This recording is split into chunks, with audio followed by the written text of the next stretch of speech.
Yeah. So that whole, if I can get to happen once, one little spurt like that. It's a down. It's the two notes on a string pattern that starts with a downstroke. It's just like that.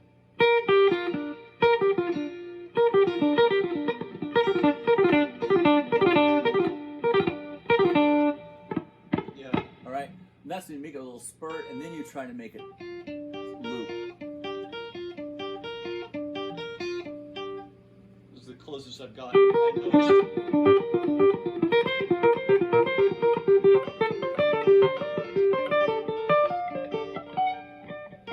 So you could do different string groups with that and change where it starts at. So where it's like, you know, a linear pattern. It could be any group of the strings.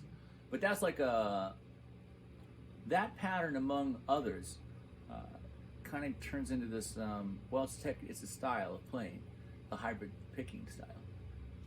I'm going to show you a 3-note per string scale that involves the same picking stuff, and then we'll move away from the picking, okay? But this is 3 notes on a string.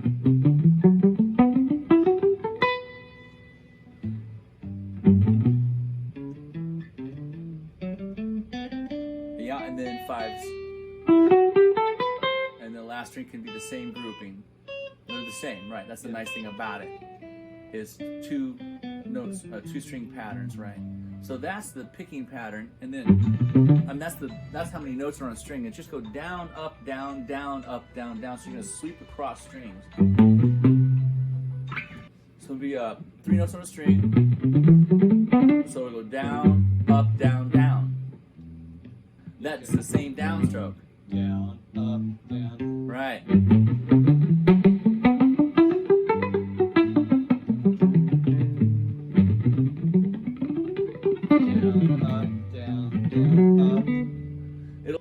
So it's tricky. It takes time, because if you're really come from the school of alternate picking and it's how you've always played, this is a real brain squisher. It takes a minute, but you'll get a lot out of it. And what it does is that well, anytime you get out of your comfort zone, of course, you know, it's a really big deal. But yeah, this will give you lots of ideas once you get to where you can kind of use it a little bit. You feel comfortable with it. Yeah. Then is there a backwards pattern? Well, it would be the same. It would just be the opposite. Up, up, down, up, up, down, up, up. So what is the actual formula? The actual formula is even number of notes or odd number of notes. So if I have like an even number of notes on a string, my last stroke on a string will always be in the opposite direction. So if I have an odd number of notes on a string, my last stroke will always be going in the same direction. Down, up, down, for example. Or the most obvious example is down, down, down, down, down. Right? One note on a string is an obvious sweep. Right? So if I go with 3 notes, I'll have another downstroke at the end of my phrase on a single string. I'll have the down, up, then I'll have a down, which I can continue on to the next string with. So that's an odd number of notes. So, okay. Can you say the formula again? Sure. An odd number of notes will continue my pick going in the same direction, ascending across the strings or descending. But if I want to change the direction of the pick, meaning going from bass strings to a higher string sets, then I would use an even number of notes to change the direction of the pick. 2 notes, the pick went down and now going up. That's just 2, so that changes the direction. If I use odd number, it always ends up in the same direction. Like down, up, down. So down is at the end both times, right? So if I put 4 notes on a string, I can change the direction. Like on the outside string, I could play 4 notes. 1, 2, 3, 4. And then that pick is now using an upstroke to play the last note, which I can get back to the B string with. So, right? So yeah, and it would be the best time to, that's where you're trying to figure out how to sweep as often as you can. Just for speed. Of simplicity of playing and ease of playing, right?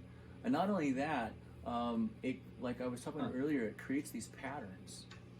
So if I have if I know that I'm playing 3 notes on this string, 1 note on the next string, and then I have a certain limited parameters I'm working within that are going to create particular sounding licks.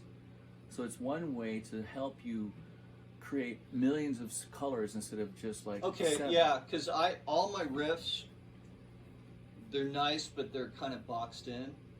They don't. Yeah, I can see how the different patterns would bring out different forms of expression. Yeah, Absolutely. because like otherwise we're free to come up with some linear pattern. And it could just be like go on and on, right? Like noodling.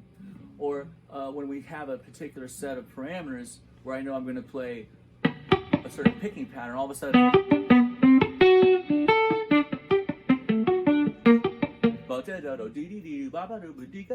it's all, now that's a recognizable motif, right? Yeah. So now it's like I have like form inside of my playing. And since each one of these is limited by its own form, it opens up the ability to have not maybe an infinite number of possibilities, So, like with the one that I'm kind of messing around with, you hear it all the time when I'm messing with loops and stuff. It happens. I'll get it'll end my playing like that.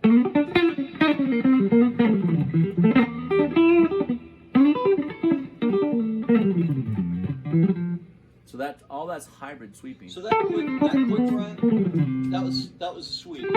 Because you filled that with some hammer-ons as well, right? No, it was everything was picked.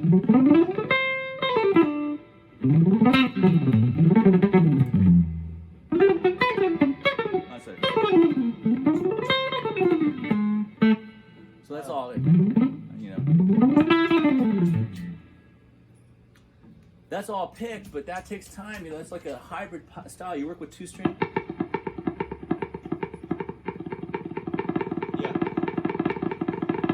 And then you work with these 3-note pattern.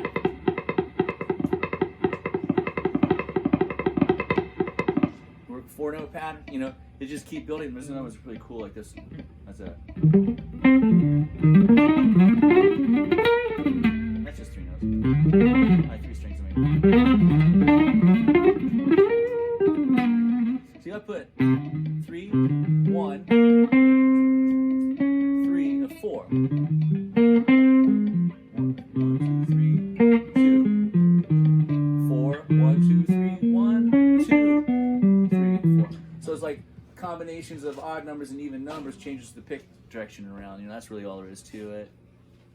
It becomes way more natural after a while.